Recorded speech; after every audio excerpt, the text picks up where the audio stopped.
Le président de la République reçoit une copie du dossier de candidature du président de la Fédération mauritanienne de football à la présidence de la CAF. Lancement des activités du groupe des femmes parlementaires pour la promotion des droits de l'homme.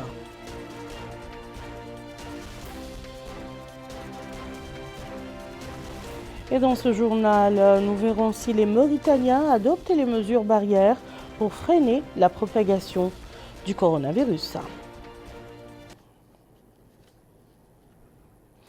Madame, Monsieur, bonsoir. Avant de passer au développement des titres, la présidence de la République a annoncé qu'en vertu d'un décret en date de ce jour, Monsieur Mohamed Ali Ould Sidi Mohamed est nommé président de l'autorité de la zone franche de Nouadhibou. Le président de la République, M. Mohamed El-Cheikh El-Ghazouani, a adressé un message de condoléances à son homologue français Emmanuel Macron suite au décès de l'ancien président Valéry Giscard d'Estaing. Le message est ainsi libellé. Nous avons appris avec tristesse le décès mercredi 2 décembre 2020 de feu Valéry Giscard d'Estaing, ancien président de la République française. Aussi, je voudrais, en mon nom personnel et au nom du peuple mauritanien, vous adresser, et à travers vous, au peuple et au gouvernement français, ainsi qu'à la famille du défunt, nos sincères condoléances et notre entière compassion. Je tiens ici à rendre hommage à cette grande figure de l'histoire politique contemporaine qui a su moderniser la France et y introduire d'importantes réformes sociales tout en restant fortement attaché à la construction de l'Europe. L'histoire retiendra de feu Valéry Giscard d'Estaing l'image d'un grand homme d'État. Veuillez agréer, Monsieur le Président, l'expression de ma très haute considération, Mohamed El-Cheikh El-Ghazouani. Le président de la République, Mohamed El-Cheikh El-Ghazouani, a reçu ce matin au palais présidentiel à Nouakchott une copie du dossier de candidature de M. Ahmed Ould Yahya, président de la Fédération mauritanienne de football, à la présidence de la Confédération africaine de football CAF, et ce lors d'une audience accordée au président de la FFRIM.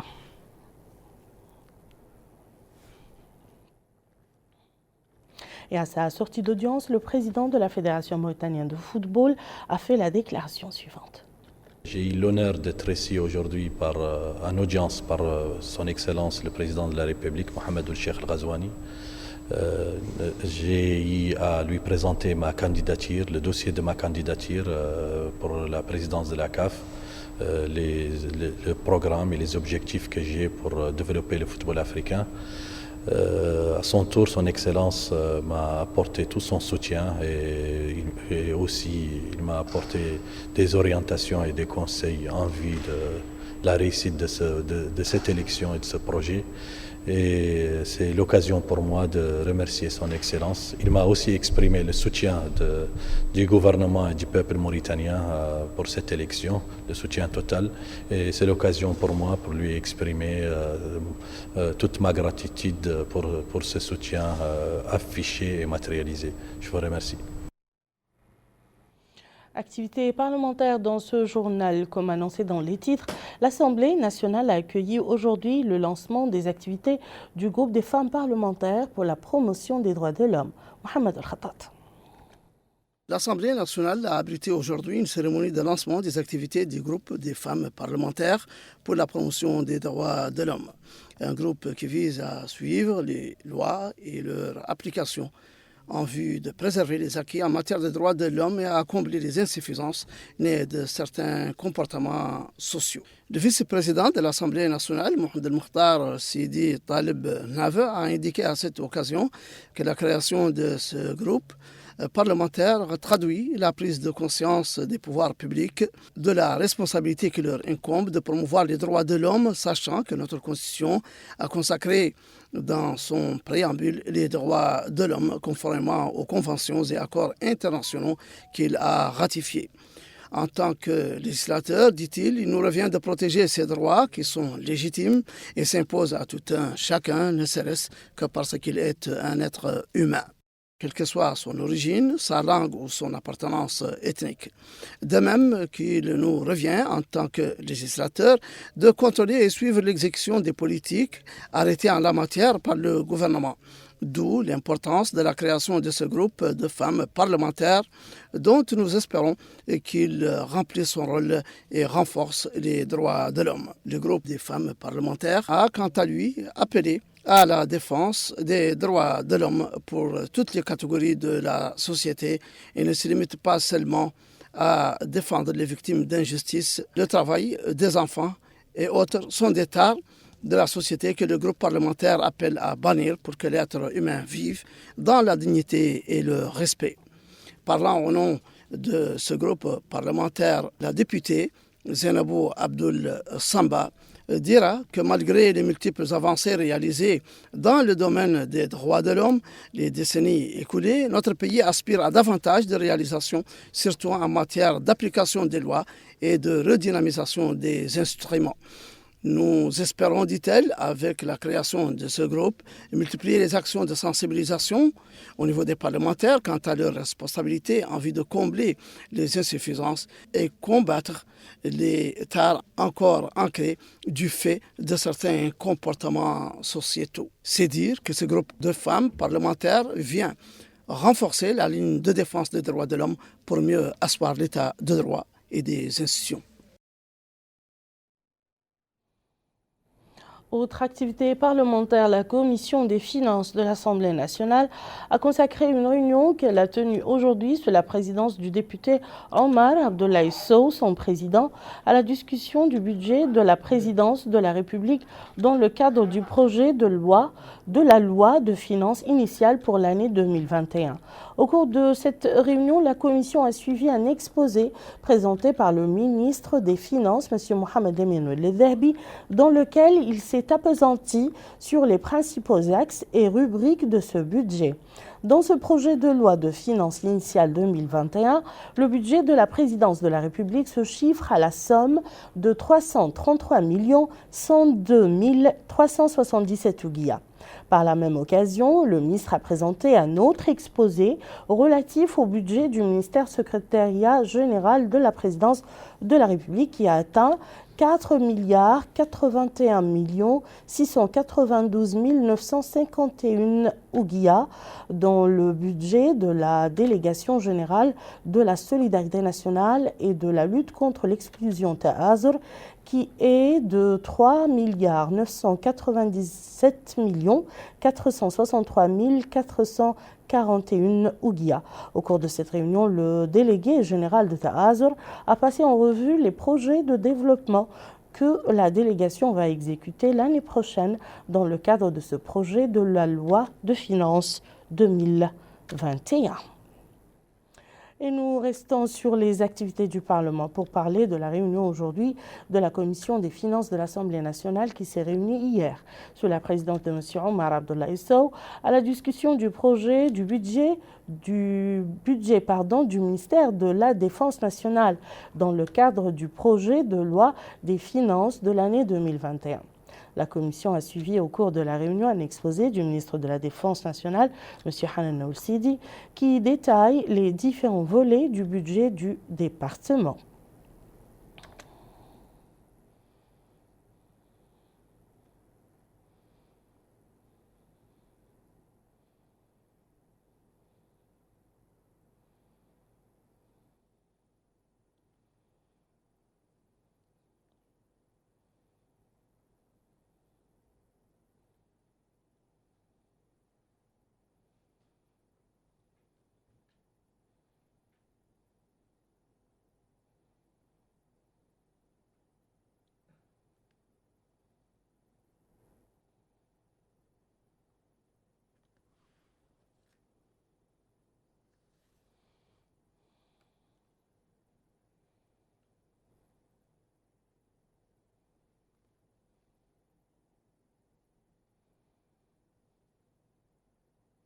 La Commission des finances de l'Assemblée nationale a consacré la réunion qu'elle a tenue mardi soir sous la présidence du député Omar Abdoulaye Sow, son président, à la discussion du budget du ministère du pétrole, de l'énergie et des mines dans le cadre du projet de la loi de finances initiale pour l'année 2021. Au cours de la réunion, la Commission a suivi un exposé présenté par le ministre du Pétrole, de l'Énergie et des Mines, M. Abdeslam Ould Mohamed Saleh, passant en revue les principaux axes et rubriques de ce budget. Le budget de ce ministère dans le projet de loi de finances initiale pour l'année 2021 est de 1 823 657 360 guillas nouvelles. Le ministre du Pétrole, de l'Énergie et des Mines, M. Abdeslam Ould Mohamed Saleh, a participé jeudi matin par visioconférence au symposium ministériel entre le Royaume-Uni et l'Afrique sur les énergies renouvelables. Le ministre du Pétrole, de l'Énergie et des Mines a présenté aux participants la vision de son secteur sur l'énergie, soulignant qu'il existe de grandes opportunités d'investissement dans ce domaine en Mauritanie. Le point avec Yadal Fall. Le symposium organisé par la commissaire commerciale de Sa Majesté pour l'Afrique, Emma Wade-Smith, vise à discuter de la manière dont les pays africains peuvent exploiter les financements, les investissements, la technologie et les subventions disponibles au Royaume-Uni. En particulier les capacités du secteur privé, le conseil et le transfert des déchets dans les réseaux d'énergie et d'électricité. Il s'agit donc de l'étude de cas de projets portant sur l'expérience et les innovations du Royaume-Uni en matière de sources d'énergie renouvelables. À cette occasion, le ministre a souligné que le symposium permet de partager la vision de son ministère sur le secteur de l'énergie, comment les sources d'énergie peuvent être une formidable opportunité pour la nation, notant que l'énergie est un élément clé du développement durable, car elle est considérée comme une priorité pour la Mauritanie, dont la stratégie énergétique est basée sur l'amélioration de l'accès de la population à des sources d'énergie propres et durables, surtout dans les zones rurales où l'accès à l'électricité reste faible. Il a évoqué la réduction du coût de l'énergie, les partenariats indispensables et l'industrie qui en est le promoteur. L'augmentation de la capacité de production des ressources locales, en particulier l'hydroélectricité et l'énergie produite à partir du gaz naturel, l'amélioration de la part des énergies renouvelables dans les mix énergétiques ou bouquets énergétiques. Il a précisé que dans ce contexte, les travaux seront menés pour trouver des solutions adaptées pouvant fonctionner dans de telles conditions. La centrale solaire thermique hybride avec la construction du partenariat entre les secteurs publics et privés. Il a souligné que le ministère se focalisera dans les années à venir sur le développement de capacités plus productives de gaz et d'énergie renouvelables pour adopter les technologies les plus efficaces. La réunion s'est déroulée en présence du secrétaire général du ministère, M. Tal Ousmane, et du conseiller technique en charge des hydrocarbures, M. Habib Koumbeli. Le ministre des Affaires islamiques et de l'enseignement originel, M. Dahoul Sidi Ould Talib, a présenté ce matin à l'ambassade de la République sœur du Soudan, au nom du président de la République, les condoléances du gouvernement et du peuple mauritanien pour la mort de l'imam Siddiq al-Mahdi, l'ancien chef du gouvernement soudanais. La cérémonie de présentation des condoléances s'est déroulée en présence du directeur général de la direction de la coopération bilatérale au ministère des Affaires étrangères et de la coopération et des Mauritaniens à l'étranger, l'ambassadeur Mohamed El-Hanchi Ould El-Katiab et le directeur du protocole au ministère, l'ambassadeur Al-Alim El-Hamza. Les résultats du Conseil des ministres qui s'y est tenu hier ont été commentés lors d'un point de presse par Sidi Ould Salem, ministre de l'Enseignement supérieur, de la Recherche scientifique, des technologies de l'information et de la communication, porte-parole du gouvernement, et ses homologues de l'Intérieur et de la décentralisation, Mohamed Salem Ould Merzoug, de l'Éducation, de la formation technique et de la réforme, M. Mohamed Mel'aini Mouleyi, et celui de la fonction publique et de la modernisation de l'administration, Kamara Saloum Mohamed. Abdrahman Hamad nous fait le point. Prenant la parole le premier, le ministre de l'Enseignement supérieur, de la Recherche scientifique et des technologies de l'information et de la communication, porte-parole du gouvernement, Sidi Ould Salem, a indiqué que le Conseil a examiné et approuvé d'importants projets de décrets et de communication et a reconduit les mesures préventives à la suite de la recrudescence de la pandémie du coronavirus. Lui succédant, le ministre de l'Intérieur et de la décentralisation, Mohamed Salem Ould Merzoug, a déclaré que le gouvernement a décidé de prendre un ensemble de mesures pour faire face à la récente montée de la pandémie Covid-19. Parmi ces mesures, la suspension de l'enseignement à partir du 13h vendredi prochain pour une période de 10 jours. Mohamed Salim El-Merzoug a précisé que la présence du personnel dans les départements ministériels sera également réduite. Il a ajouté que le comité interministériel chargé de la gestion et du suivi de la pandémie se réunira toutes les semaines pour faire le suivi de la situation épidémiologique. Le Conseil a décidé la stérilisation périodique des lieux publics et l'interdiction des rassemblements non nécessaires, a-t-il dit, soulignant que les efforts seront axés sur la sensibilisation, et notamment dans les marchés et lieux publics. Au sujet de la restructuration de la formation des instituteurs dans les écoles normales des instituteurs, le ministre de l'Éducation nationale, de la formation professionnelle et de la réforme, Mohamed Ben Oulaye, a affirmé que son département a décidé d'intervenir à 4 niveaux. La réduction de la durée de la formation dans les ENI à 2 ans, suivie d'une année de stage sanctionnée par une évaluation. Le stagiaire est intégré si le résultat de son évaluation est positif. Sinon, il reste stagiaire jusqu'à l'obtention du niveau exigé. L'admission aux ENI suivra une procédure assurant que seuls les méritants obtiennent le diplôme d'instituteur. Dans le cadre de l'amélioration de la qualité, le ministre a précisé qu'il y aura un recrutement de 800 enseignants et la désignation de 30 formateurs des ENI par concours interne, en plus du recrutement de 100 diplômés. Dans son commentaire du projet de décret relatif à la création du Conseil national du dialogue social, le ministre de la fonction publique, du travail et de la modernisation de l'administration, Kamara Saloum Mohamed, a expliqué que le projet vise à fournir des consultations sur les relations professionnelles et dans le domaine de la bonne gouvernance sociale. C'est un organe consultatif qui regroupe les représentants du gouvernement, les représentants des employeurs et les représentants des travailleurs. Il leur est demandé en général de négocier, de discuter. C'est un organe de conseil, de collaboration et de négociation sur toutes les questions relatives aux relations professionnelles. C'est-à-dire que c'est un appui au gouvernement dans le cadre de la gouvernance sociale. Donc aujourd'hui, ce n'est pas simplement le gouvernement qui prendra toutes les questions relatives au travail. Il y a bien sûr à côté, comme dans tous les pays avoisinants, du Maroc jusqu'au Sénégal, un organe pareil, qui est un organe consultatif, qui loge des experts des différentes questions liées au travail. Donc nous prenons des renseignements. C'est un organe qui viendra en appui au gouvernement pour l'amélioration des relations entre les employeurs, les salariés et le patronat. En réponse à une question relative à l'acquisition par le gouvernement du vaccin contre le coronavirus, dans un proche avenir, le porte-parole du gouvernement a précisé que le problème du vaccin de la COVID-19, qui n'est pas encore certifié par l'Organisation mondiale de la santé, est posé au monde entier. Son acquisition est très coûteuse pour les pays développés, a-t-il dit, soulignant que la Mauritanie est impliquée dans ce projet et que le ministre de la Santé assure le suivi de la question. Le secrétaire général du ministère de l'Habitat, de l'Urbanisme et de l'Aménagement du territoire, M. Ahmed Ould-Dahi, a effectué aujourd'hui à Nouadhibou, une visite de projet en cours de réalisation à Nouadhibou. Bokar Belaba. La visite comprenait un projet de construction du stade de Nouadhibou en perspective de l'organisation de la CAN de moins de 20 ans qu'abritera notre pays en mars 2021. La réalisation de cette infrastructure sportive est assurée par le génie militaire. Le secrétaire général du ministère de l'Habitat, de l'Urbanisme et de l'Aménagement du territoire, Ahmed Ould-Dahi, s'est également informé sur l'état d'avancement de réalisation d'infrastructures dans cette ville.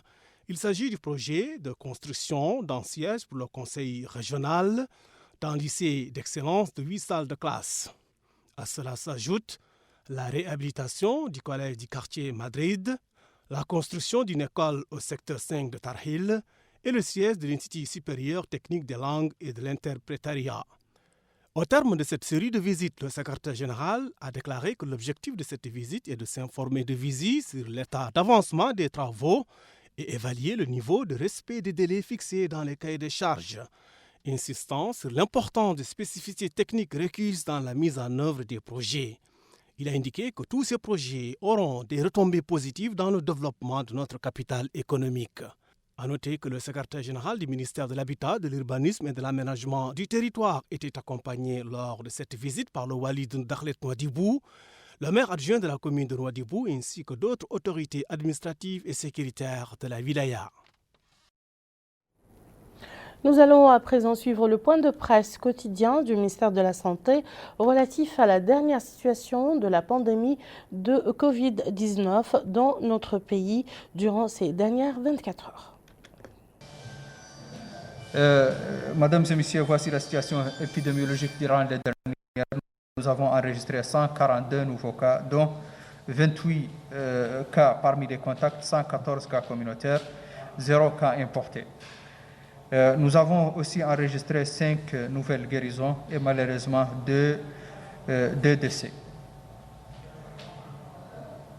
Le cumul de cas positifs depuis le début de la pandémie est de 9005, dont 7779 cas contacts et 1043 cas communautaires, 183 cas importés.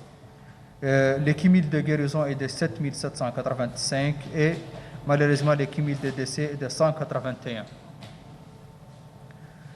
Nous avons 1039 cas actifs, dont 951 cas asymptomatiques, 67 avec des symptômes légers et 21 cas critiques.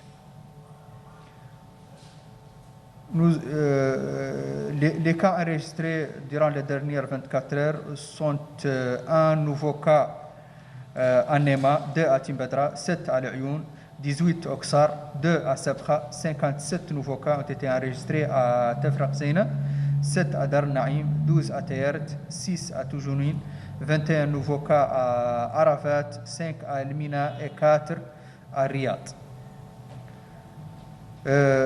Aussi, nous avons réalisé durant les dernières 24 heures 1129 tests, dont 1110 tests de diagnostic et 19 tests de suivi. 618 tests étaient des tests rapides et 492 des PCR. Nous avons, durant les dernières 24 heures, réalisé 88 tests à Hod Sharqi, 34 à Hod Gharbi, 26 à La Saba, 2 au Gorgol, 4 au Brakna, 12 au Trarza, 10 à Ladrar, 91 à Dakhlet Nouadhibou, 6 au Tagan, 25 à Guidimaka, 14 à Tir Zamour, 0 à Inchiri. 657 tests ont été réalisés en Nouakchott Ouest durant les dernières 24 heures, 94 en Nouakchott Nord et 66 en Nouakchott Sud.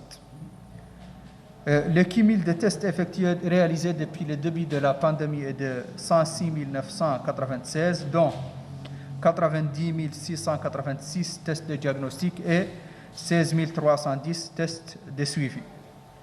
78 678 ont été réalisés par la technique TDR et 12 008 par la technique PCR. Une deuxième vague de coronavirus est apparue dans le monde. Elle n'a pas épargné notre pays. Pour y faire, les autorités ont pris un certain nombre de mesures. Mohamed Khattat. Les prémices d'une deuxième vague de la pandémie du coronavirus, plus désastreuse, avec un virus qui circule plus vite, frappe de plein fouet les 4 coins du monde.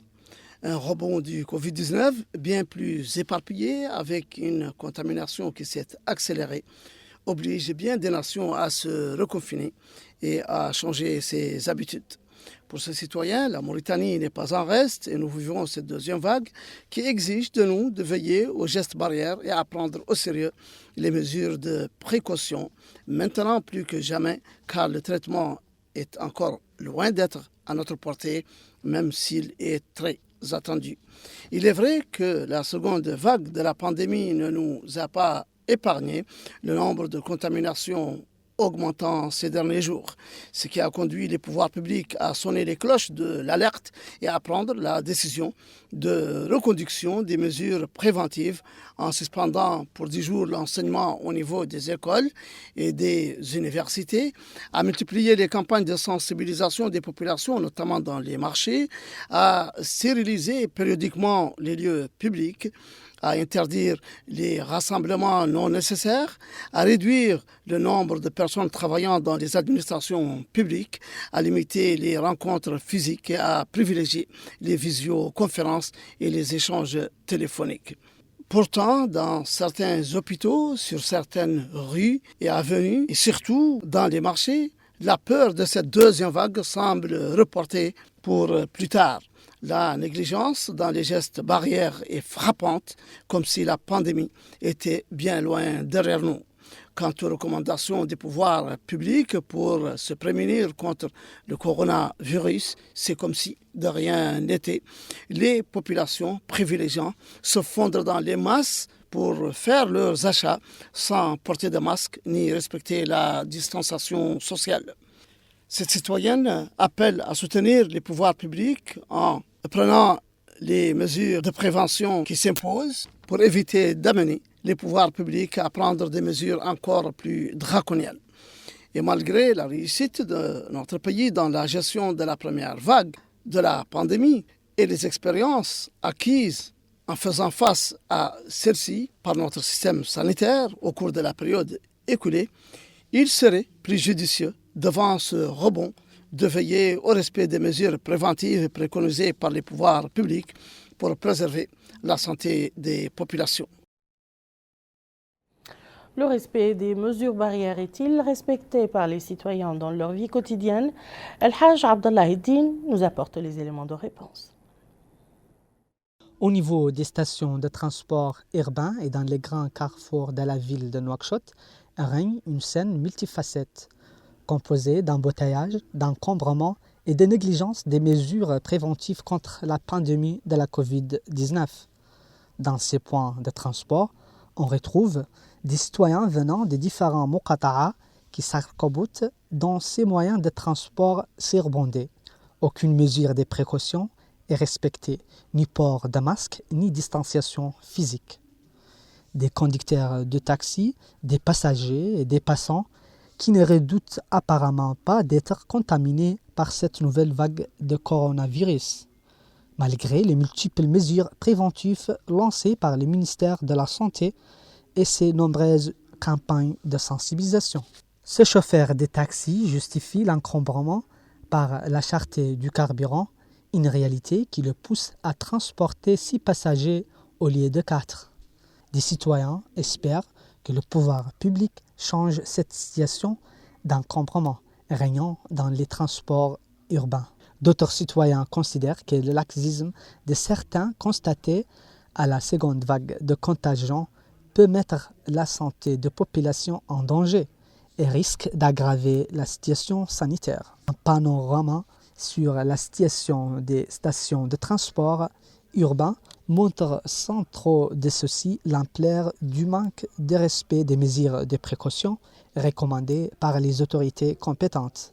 Dans ces endroits, des attroupements existent sans distanciation physique ni port de masque. Des comportements qui risquent de propager imprudemment les virus, en particulier dans cette période de seconde vague. Pour parler plus en détail sur la situation épidémiologique du pays, nous recevons pour vous, chers téléspectateurs, la directrice de la santé hospitalière, Dr Mariam Kébé. Bonsoir, madame. Bonsoir. Bonsoir, docteur. Bonsoir. Alors, qu'en dites-vous? En toute franchise, rien qu'en se promenant en ville, les citoyens adoptent-ils les mesures barrières? Comme on a vu dans vos éléments, ils reflètent vraiment la réalité de ce qu'on voit dans la ville. Donc c'est des encombrements, des personnes qui ne portent pas le masque. Et voilà, donc les éléments, vos 2 éléments ont vraiment fait le point de la situation. Malheureusement, les décès dus à la Covid-19 augmentent, les cas de contamination augmentent aussi, les cas communautaires sont nombreux. Ne pensez-vous pas que la situation dans notre pays est un peu inquiétante? Effectivement, elle l'est, puisqu'on voit que de jour en jour, les chiffres augmentent.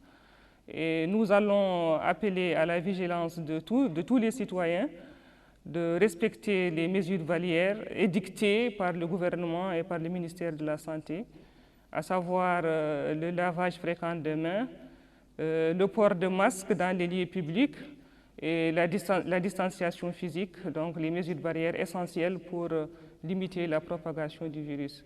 Et parmi ces mesures barrières, également l'aération des domiciles.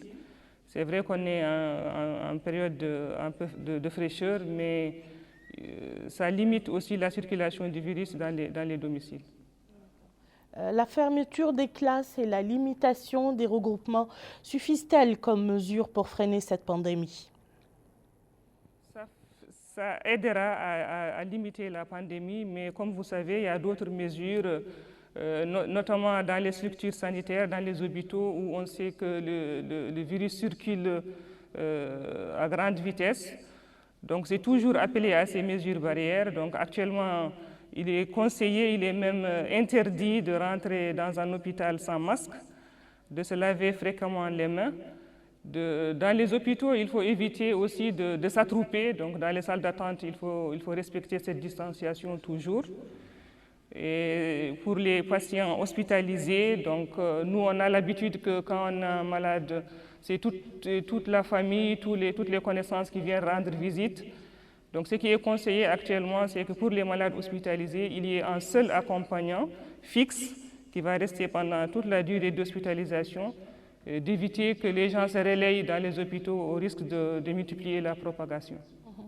De nombreux foyers, justement, comportent des personnes qui souffrent de fièvre et de maux de tête. On dit souvent que c'est la fièvre dingue ou la grippe. Comment peut-on expliquer aux téléspectateurs la différence entre une fièvre, disons normale, et celle de la Covid-19 ? Un citoyen qui ressent des symptômes, donc on ne peut pas expliquer à la télé de faire la distinction entre les symptômes. C'est au médecin de recevoir le patient, et puis c'est à lui, maintenant il y a des mesures, il y a des algorithmes, il y a des stratégies mises en œuvre sur lesquelles les médecins sont formés, et c'est à eux de faire le screening des patients. Ce n'est pas au citoyen lui-même de faire le diagnostic de la dengue ou bien de la Covid-19. Donc en cas de symptômes légers, on conseille aux patients de prendre des traitements symptomatiques. Et maintenant, à l'hôpital, c'est au médecin, c'est à l'appréciation du médecin qui va le prendre en charge selon la stratégie du ministère de la Santé. Alors, avez-vous en quelques secondes quelques conseils à communiquer à nos téléspectateurs? Les conseils, c'est toujours les mêmes depuis la première vague. C'est toujours les gestes barrières. Donc, le port des masques, donc il est actuellement interdit de rentrer dans un hôpital sans masque.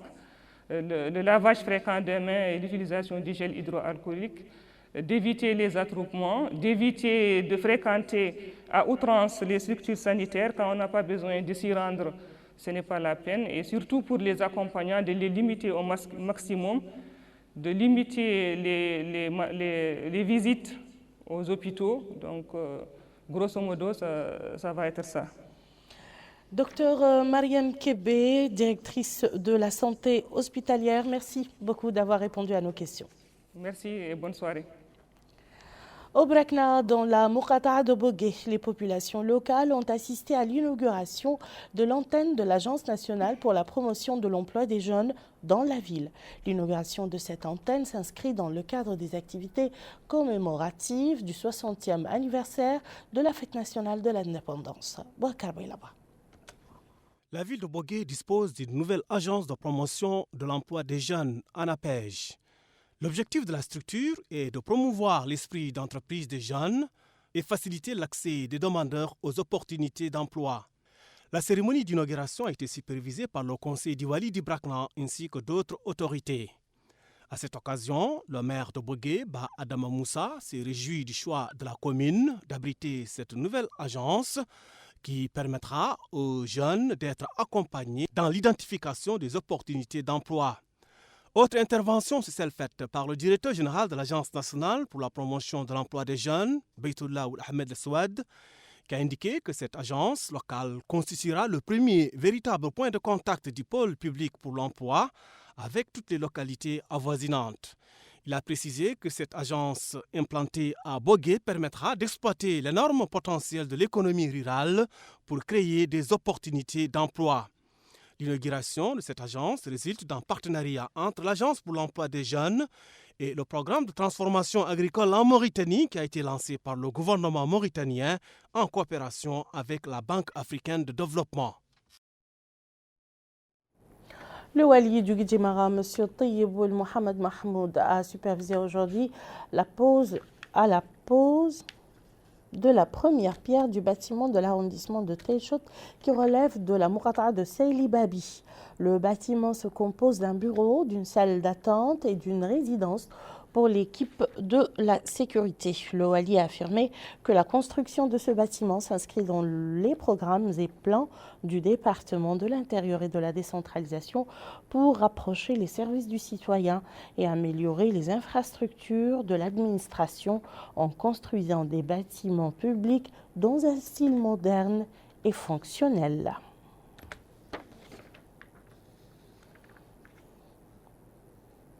Et voilà qui met fin à ce journal.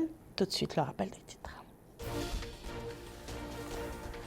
Le président de la République reçoit une copie du dossier de candidature du président de la Fédération mauritanienne de football à la présidence de la CAF. Lancement des activités du groupe des femmes parlementaires pour la promotion des droits de l'homme.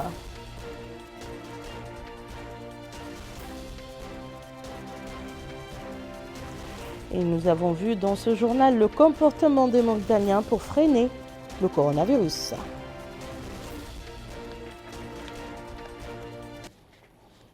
Merci, madame, monsieur, de nous avoir suivis. À très bientôt, Inch'Allah.